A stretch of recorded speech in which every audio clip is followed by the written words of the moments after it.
આખી શાળામાં અમારો વર્ગ બહુ વિચિત્ર હતો, પણ વર્ગમાં સૌથી વિચિત્ર છોકરો તો હતો બોધરાજ. તેની મા કહેતી, સાવ રાક્ષસ જેવો છે, માણસાઈ જેવું કંઈક હશે કે કેમ આ છોકરામાં? એના હાથમાં ગોફણ તો હોય જ, અને એનું નિશાન કદી ખાલી ન જાય. પતંગિયા અને ભમરી સાથે તો તે એવું કરતો કે આપણને કમકમ આવી જાય. એના ગજવામાં જીવતો દેડકો, જાતભાતના ઈંડા જેવી ચિત્ર-વિચિત્ર વસ્તુઓ ભરેલી હોય. શાળા છૂટે પછી અમે બધા ઘેર આવતા, પણ એ રખડવા નીકળી પડતો. એની પાસે હંમેશા અજબ ગજબની વાતોનો ખજાનો હોય. ક્યારેક તે દિવાલે ચોંટી જતી ઘોની વાત કરતો, તો ક્યારેક માણસ ઉચકી જતા પક્ષીની. મારા પિતાને નોકરીમાં બઢતી મળી એટલે અમે મોટા બંગલામાં રહેવા ગયા.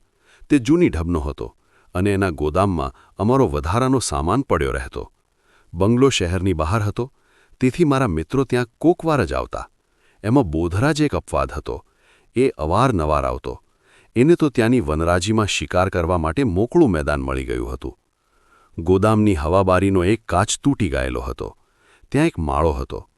ગોદામની જમીન પંખીઓના પીંછા અને હગારથી તેમજ માળામાંથી પડેલા તણખલા અને ફૂટેલા ઈંડાના કોચલાથી છવાયેલી હતી. એક દિવસ માએ મને કહ્યું, તારા ભાઈબંધને માળા પીંખવાનો ભારે શોખ છે. જાઓ, તમે બંને સાથે મળીને ગોદામ સાફ કરી નાખો. પંખીઓએ બહુ ગંદુ કરી મૂક્યું છે. મેં વિરોધ કર્યો. માં, તું તો કહે છે કે માળા પીંખી નાખવા એ ઘાતકી કામ છે.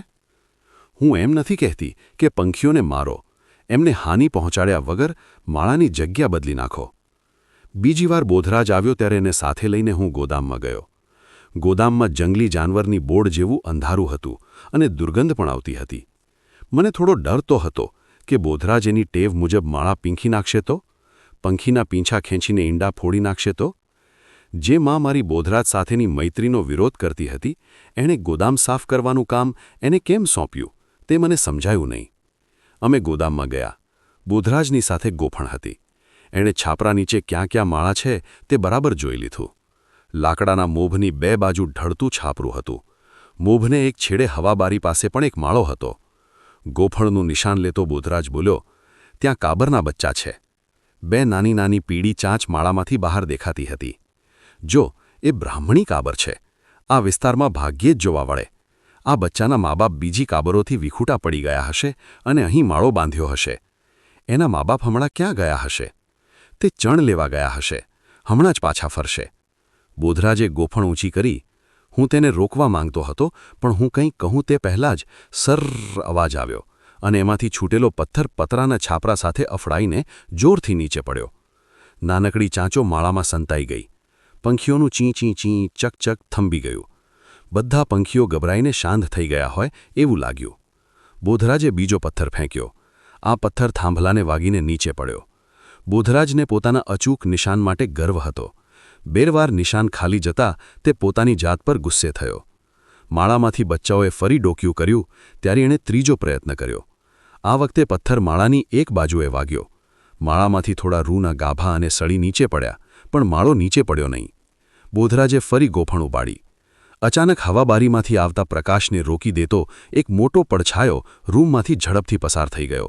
અમે ચમકીને જોયું તો એક સમડી પાંખો પસારીને અમને ભયંકર રીતે તાકી રહી હતી. આ સમડીનો માળો હશે, મેં કહ્યું. સમડીનો માળો અહીં ક્યાંથી હોય? સમડી તો ઝાડ પર માળો બાંધે. આ મેનાનો જ માળો છે. બચ્ચા ચી ચી કરતા પાંખો ફફડાવા લાગ્યા. અમારો શ્વાસ થંભી ગયો. આ સમડી આ બચ્ચાને કંઈક કરશે તો? સમડી હવાબારી પરથી ઉડીને થાંભલા પર જઈ બેઠી. તેણે પાંખો સંકેલી લીધી. આંખો ખોલીને આજુબાજુ જોવા લાગી. બચ્ચાની ભયભીત કિકારીઓથી વાતાવરણ ભરાઈ ગયું. આ સમડી અહીં દરરોજ આવતી રહેશે, બોધરાજ બોલ્યો. હવે મને સમજાયું કે કપાયેલી પાંખો, સરકડી અને પંખીઓના માંસના ટુકડા શાથી જમીન પર વેરાયેલા રહેતા હતા. આ સમડી અવારનવાર આવીને પક્ષીના માળા ચૂંથતી હશે. બોધરાજની નજર સમડી પરથી ખસતી નહોતી. સમડીની નજર માળા તરફ જતી હતી. બચ્ચાની કિકારીઓ વધી ગઈ. સમડી બચ્ચાને ખાઈ જશે, બોધરાજ બોલ્યો. એનો જવાબ મને જુદો લાગ્યો. બોધરાજે નિશાન તાક્યું. સમડી નીચેથી ઉડી થાંભલાને એક ચક્કર લગાવીને ફરી થાંભલા પર બેઠી. બચ્ચાની ચીસો ચાલુ હતી. બોધરાજે ગોફણ અને થોડા પથ્થર ગજવામાંથી કાઢી મારા હાથમાં મૂક્યા. સમડીને મારતો રહેજે, એને પથ્થર મારી ઉડાડજે, માળા પર બેસવા દેતો નહીં. આટલું કહેતા એ દોડીને એક ટેબલ ખેંચી લાવ્યો અને રૂમની વચ્ચોવચ્ચ ઊભો રહી ગયો. મને ગોફણ છોડતા તો આવડતું નહીં. મેં એકવાર પ્રયત્ન કરી જોયો, પરંતુ સમડી તો એક થાંભલેથી ઉડીને બીજે બેઠી. બોધરાજે ટેબલ ખસેડીને બરાબર માળા નીચે મૂક્યો. બાજુમાં પડેલી એક તૂટેલી ખુરશી ઉચકીને ટેબલ પર મૂકી. ખુરશી પર ચઢીને માળો હાથમાં લઈને હળવેથી નીચે ઉતરી ગયો. ત્યાંથી અમે ગેરેજમાં ગયા. તેમાં માત્ર એક જ નાની બારી અને દરવાજો હતા. દિવાલોને ટેકવતો મોભ હતો. સમડી અહીં નહીં આવી શકે, કહેતા બોધરાજે પેટી પર ચઢીને માળો પેલા મોભ પર ગોઠવી દીધો. કાબરના બચ્ચા હવે કંઈક શાંત થયા હતા. પેટી પર ચઢીને બોધરાજે માળામાં ડોક્યું કર્યું. મને થયું કે હમણાં બચ્ચાને ઉપાડીને ગજવામાં મૂકી દેશે, પણ એણે એમ ન કર્યું. એ થોડીવાર નાના કુમળા બચ્ચાને જોઈ જ રહ્યો. પછી મને કહ્યું, થોડું પાણી લાવ, બચ્ચા તરસ્યા છે. આ બોધવા જ બોલે છે? હું માની ન શક્યો. હું પાણીનો ગ્લાસ ભરી લાવ્યો. બંને બચ્ચાની ચાંચ ખુલ્લી હતી. બંને હાંફી રહ્યા હતા. બોધરાજે એમને ટીપે ટીપે પાણી પીવડાવ્યું. મને અડકવાની ના પાડી. પોતે પણ હાથેથી એમને અડક્યો નહીં. એમના મા બાપને કેવી રીતે ખબર પડશે કે એમના બચ્ચા અહીં છે? મેં પૂછ્યું. તેઓ શોધી કાઢશે. અમે ઘણીવાર સુધી ગેરેજમાં ઊભા રહ્યા. બારણું કેવી રીતે બંધ કરી દેવું એનો વિચાર કર્યો, જેથી સમડી ફરી ક્યારેય ગોદામમાં આવી શકે નહીં. બીજે દિવસે બોધરાજ આવ્યો ત્યારે એની પાસે ન તો હતી ગોફણ કે ન હતા પથ્થર.